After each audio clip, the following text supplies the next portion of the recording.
our democracy is at stake. And we see clearly, we have sufficiently good data showing that disinformation sows division in our societies and erode trust in our democratic institutions. Before COVID, many member states underestimated the factor or influence of disinformation. Then in COVID, we know what we were facing, a lot of very dangerous disinformation, which could cost lives of people. And now during the war, of course, everybody sees that we must not be naive any longer. Russia uses disinformation as a weapon. Kremlin uses disinformation and manipulation to support its aggression against Ukraine at home and abroad, also to get international support for its war and to deflect blame from violations of international law. Disinformation is a total mistrust of any public and common conversation, and the idea that our communities should always be turned against each other. When disinformation starts affecting democracies, we realize that professional journalism is something vital to a democracy, and that to have the public opinion, an informed public opinion without professional journalism will be more and more difficult. This information phenomenon is getting more and more complex and complicated. And therefore, it's more and more difficult to study it, and it's more and more difficult even to indicate the limits of this information. What we can observe is that the competence gap between people is getting deeper. What I mean is that research shows that people with lower income, with lower media competencies, less educated, are getting more and more vulnerable to this information. Despite the fact that misinfo spreads more widely than ever before, there are actually a lot of reasons to be hopeful. For one, there is a much greater public support for fact checkers. Even small fact checking outlets such as Demagog. We are now getting increased public support. There's also interest in the platforms. Let's not forget that most of this misinfo spreads on commercial platforms that are making money out of advertising, even with this misinformation content, and they are now much more interested in actually combating it, as they are obviously being pressured to do so. The lack of transparency is something we've been pointing everybody's attention to.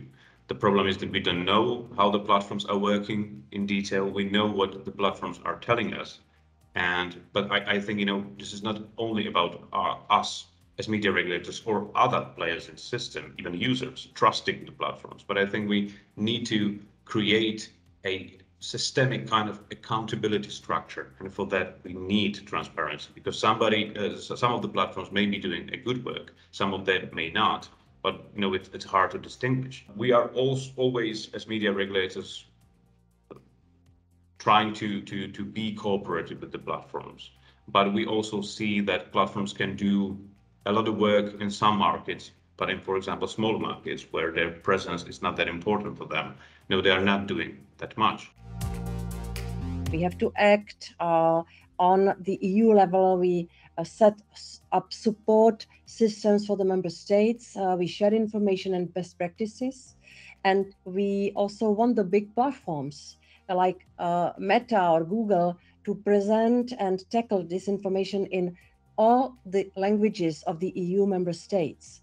So we have to communicate with each member state in a with regard to their specific situation, because Russia is applying their war propaganda in different way in different member states, and also we have to counter that by use of many different tools and instruments, including the action from the side of the platforms. And the platforms have a tendency only to work in English or French or Spanish. No, we need them to work in Slovakian, Slovenian, Bulgarian language? In my opinion, the most important point is education on at least 3 levels. The first one is the general understanding education in critical thinking and also in confidence in science, because if people doesn't trust scientific sources, they are vulnerable for misinformation, disinformation, and fake news. The second level is generally understood media competences, the competence of understanding media in a critical way. And the third one, of course, is the level of, let's say, technical competencies of using tools to check the information. And also, I think, and this is what we are doing in CEDMO, very, very important is cooperation between different communities, such as scientists, educators, and professionals, which means journalists and fact checkers. CEDMO gives fact checkers increased capabilities to cover more ground, to cover more content, and it's not just misinformation, again, directly coming out of a war zone, but it's related misinfo related to refugees, to military aid, all things that we can directly fact check, but we just need the resources in order to do that on an increasing scale and in order to be flexible and to respond in time before the information gets stale. If you say, will the National Lab by themselves defeat disinformation? This is not the case. We need the universities, we need political parties, we need schools, we need the civic society, we need religious leaders.